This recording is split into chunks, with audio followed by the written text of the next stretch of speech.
ଓଡ଼ିଶାର ଜଗତସିଂହପୁର ଜିଲ୍ଲା ପଞ୍ଚପଲ୍ଲୀ ଗ୍ରାମଠାରେ ଥିବା ଗ୍ରାମେଶ୍ୱର ମନ୍ଦିରରେ ପୂଜା ପାଉଛନ୍ତି ବାବା ଗ୍ରାମେଶ୍ୱର ମହାଦେବ।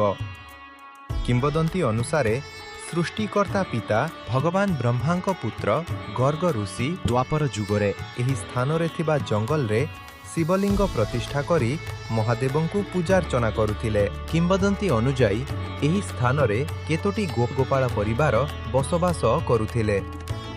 ଦିନେ ଗୋପାଳ ଜଣକ ଲକ୍ଷ୍ୟ କଲେ ପ୍ରତିଦିନ ଗୋटे ଦୁଧିଆଣୀ ଗାଈର ଚିରରୁ କ୍ଷୀର ଝରି ଏକ ନିର୍ଦ୍ଦିଷ୍ଟ ସ୍ଥାନରେ ପଡ଼ୁଛି। ଗୋପାଳ ଜଣକ ବାରମ୍ବାର ତାହା ଲକ୍ଷ୍ୟ କରି ସ୍ଥାନୀୟ ରାଜାଙ୍କ ପାଖକୁ ଯାଇ ସବୁ କଥା କହିଥିଲେ। ପରେ ରାଜାଙ୍କ ନିର୍ଦ୍ଦେଶରେ ଲୋକେ ସେହି ଜାଗାକୁ ଖୋଳିବାକୁ ଲାଗିଲେ। ମାଟିର କିଛି ଅଂଶ ଖୋଲିବା ମାତ୍ରକେ ସେଠାରୁ ଶିବଲିଙ୍ଗ ଆବିର୍ଭାବ ହୋଇଥିଲା।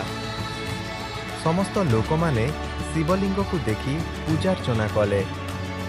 ଗ୍ରାମ ମଧ୍ୟରୁ ଲିଙ୍ଗ ରୂପୀ ଭଗବାନ ମହାଦେବ ଆବିର୍ଭାବ ହୋଇଥିବାରୁ ମନ୍ଦିର ନାମ ଗ୍ରାମେଶ୍ୱର ମହାଦେବ ମନ୍ଦିର ରଖାଗଲା। ଜୟ ବାବା ଗ୍ରାମେଶ୍ୱର ମହାଦେବ।